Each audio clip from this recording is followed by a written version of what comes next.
Hola amigos de CineNT, estamos con el señor Lol Tolhurst, estamos honrados con su presencia. Thank you very much. Hello, thank you. What did you make you write this book? I wanted to explain my life to myself and other people as well. And I felt like I was old enough, you know, I was far away from the events. Reading the book, we can find a boy talking all the time. You have a young soul. Did you feel this way, like a young people inside? I think to write the book, you know, it gave me that feeling again and back, and I wanted it to help in some way. Yeah. What was the most painful situation that you have to put in words for this book? The death of my mother, really. I mean, I think that's probably the hardest for most people. The death of the person that gave them life is no longer there. Yeah, and that was intimately involved in the music as well, you know. So in my mind, those two are very close together. I feel touched when in the book you say that your mother says to you, okay, when you're in the Albert Hall, I had good seats, and you say that she doesn't be able to be there. Right. It was painful even for the reader. Yeah, and you know, I'm aware through writing, you know, to be able to illustrate that, and I wanted for people to feel that, because, you know, life is difficult. Life is not simple. If it had just been a story of, we did this and then we got much bigger and then we became very famous and we all lived in very big houses and we all had lots of money and we were very happy, it's not really the truth, you know. In your book you talk about the friendship with Robert. Right. In a very honest way. Since you were boys to these days. When you remind the past, when you go to the school with Robert taking hands, right, do you expect to make a picture of an era? Yes, that was part of it. I wanted to explain to people something that was, you know, I look at that time and it was close, but it's also very, very far. In many ways, the world has changed immensely, and I wanted to give people, you know, just that feeling of being there. And I think it worked, because people tell me that's what they got from the book. One thing that made me feel very inside curiosity was the way you described the clothes you wear anytime. Yeah. Right. Since the yes. disco pants and to these days. Right. The clothes you wear in some ways makes a definition of you? Oh, totally, absolutely. Without the clothes were our flag. That's what we waved. You know, this is who we are. But you know, we grew up in a small city on the edge of the big city, and so we were outsiders from day one. There was nobody else that looked like us in our town. I think there was some other bands, but they kind of stopped because nobody looked like us, you know. So it was definitely a statement of intent, you know. And it was a very good place. It seems very curiosity for me that way. Thank you.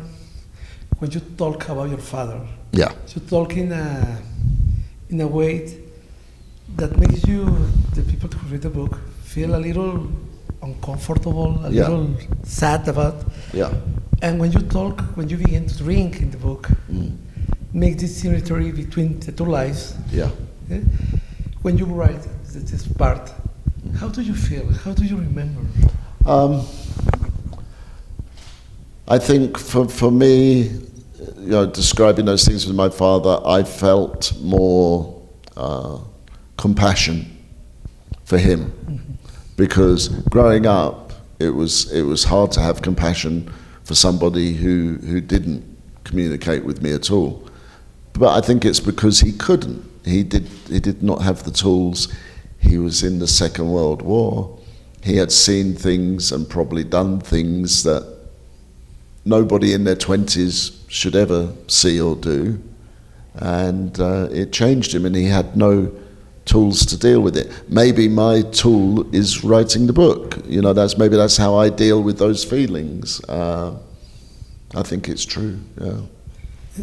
When you begin to talk about The Cure as a band, yeah, you say that you didn't know how to play a drum. Right. You learn in the practice. Yeah.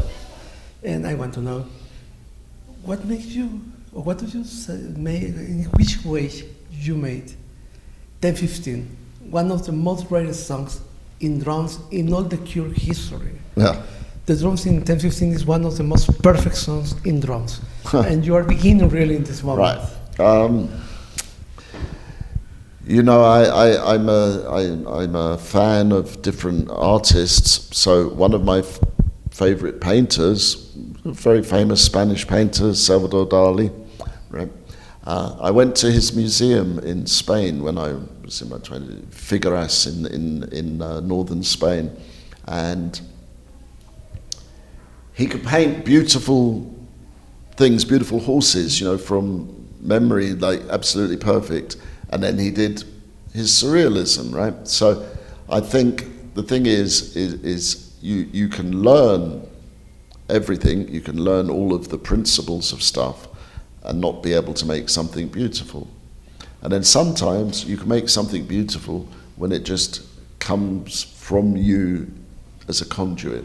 When you know, most of my stuff, it just comes through. I talk with another drummer, quite a famous drummer, and he said, you know, I didn't learn how to play the rudiments that you're supposed to learn to play. He said, I made my own, and I learned those. And I feel that's true, because somebody else told me, you know, when they listened to me playing, that I played in a way that was complementary to the story of the song, and that's what I wanted to do. Because I didn't know any other way. I didn't have things stuck in my mind to do this, and this. You know, so I think it comes from that, if you know, like a happy accident, right? Okay. Yeah. Do you have noticed what's about Billy Idol? Yeah. With the book and this part? Yes.